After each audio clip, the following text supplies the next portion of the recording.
Marcos Kapitulo 10.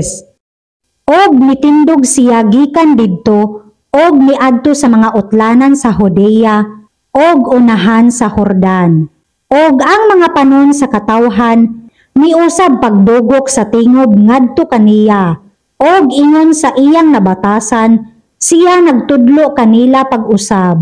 Og may minduol kaniya nga mga Farisiyo og nangutana sa pagtintal kaniya. Uyon ba sa kasuguan nga ang usa ka bana magabiya sa iyang asawa? Og sa pagtubag niya miingon kanila, unsay gisugo kaninyo ni Moises? Og nanag-ingon sila, si Moises mitugot sa pagsulat og kaliguonan sa panagbulag og sa pagbiya kaniya. Apan si Jesus miingon kanila, tungod sa kagahi sa inyong kasing-kasing, iyang gisulat kaninyo kining sugua. Apan sukad sa pagtukod sa kalibutan, lalaki o babaye, iyang gibuhat sila. Tungod niini pagabiyaan sa usa ka tawo ang iyang amahan og ang iyang inahan og makighiusa sa iyang asawa. Og silang duha magausara kaunod. Busa dili na sila duruha, kundili usa na lamang kaunod. Busa ang gihiusa sa Dios, dili pagabulagon sa tawo.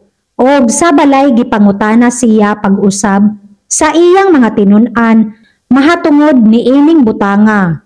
Og siya miingon kanila, kung kinsa ang mobiya sa iyang asawa, og mga sawa sa lain, makasala sa panapaw, batok kaniya.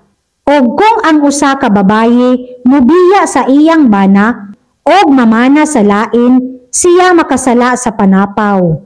Og siya gidad-an nila og mga gagmayng bata, aron siya magahikap kanila.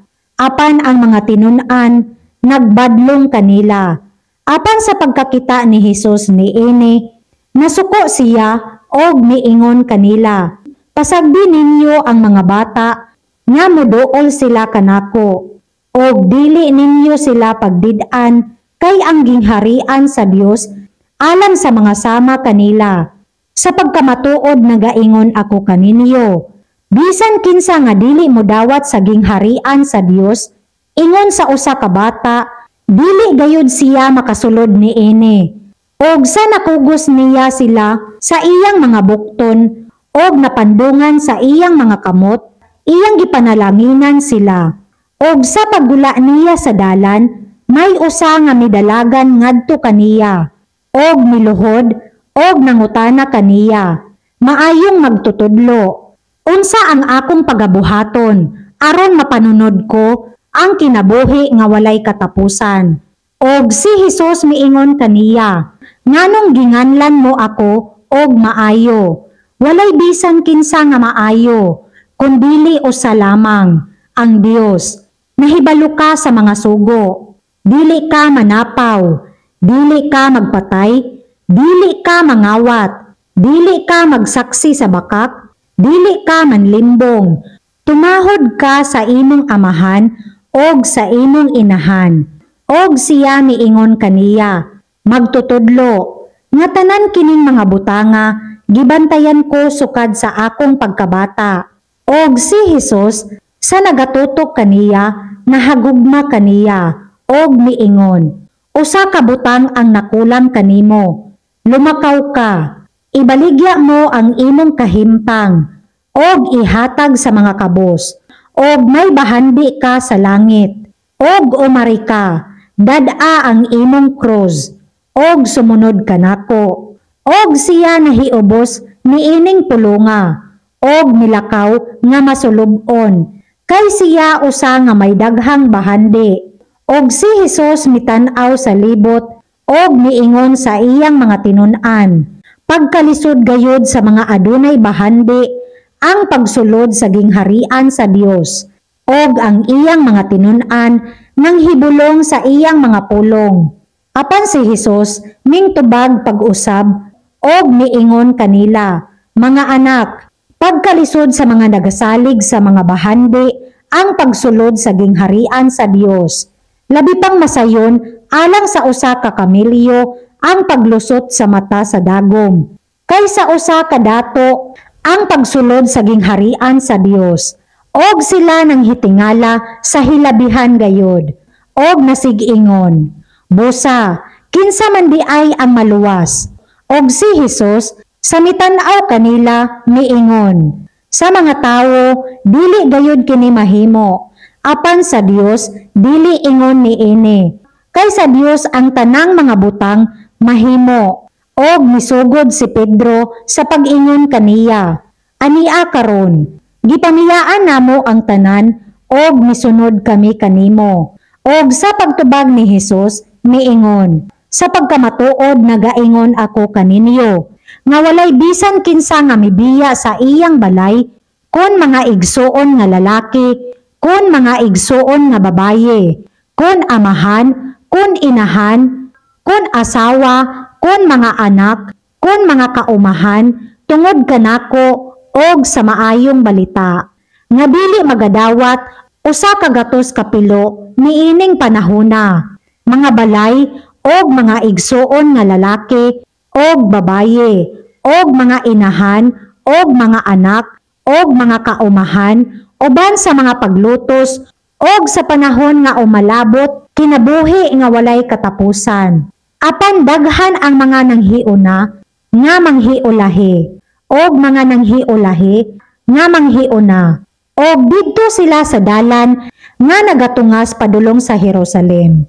Og si Hesus nagauna kanila, og nanghibulong sila, og sila nga nanagsunod nangahadlok, og gidala na usab niya ang napulo og duha, og nagsugod siya sa pagsulti kanila sa mga butang nga manghitabo kaniya nga nagaingon, ania karon, nagatungas kita padulong sa Jerusalem, og ang anak sa tawo igatugyan ngadto sa mga punuan sa mga saserdote og sa mga iskriba, og ilang pagahukman siya sa kamatayon, og igatugyan siya ngadto sa mga hintel, nga pagayubitan siya nila, og pagahampakon, og pagaludan, og pagapatyon, og sa ikatulo ka adlaw mabanhaw siya.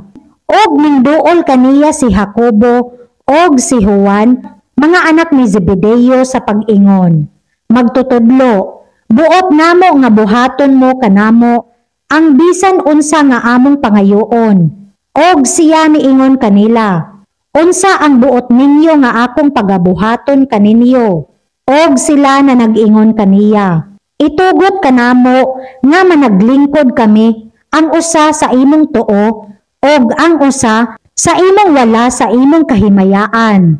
Og miingon kanila si Hesus, wala ninyo hibalue ang inyong ginapangayo. Aram ba kamo makainom sa kupa nga akong pagaimnan, kung makapabautismo sa bautismo nga gibautismo kanako? Og sila nagaingon kaniya, arang kami. Og si Hesus miingon kanila, sa pagkamatuod ang kupa nga akong pagaimnan, pagaimnan ninyo. Og sa bautismo nga gibautismo kanako, pagabautismuhan kamo. Apan ang paglingkod sa akong tuo, og sa akong wala, dili ako ang paghatag, kundili sa mga ginatagan-an. Og sa hingdonggan kini sa napulo, na nagsugod sila sa pagpanuyo kang Jacobo, og kang Juan. Og gitawag sila ni Hesus ngadto kaniya, og siya nag-ingon kanila, hingsayran ninyo nga ang mga ginaila nga magbubuot sa mga hintil nagapakahari kanila, og ang ilang mga kadagkuan nagagamit og pagbulutan sa ibabaw nila.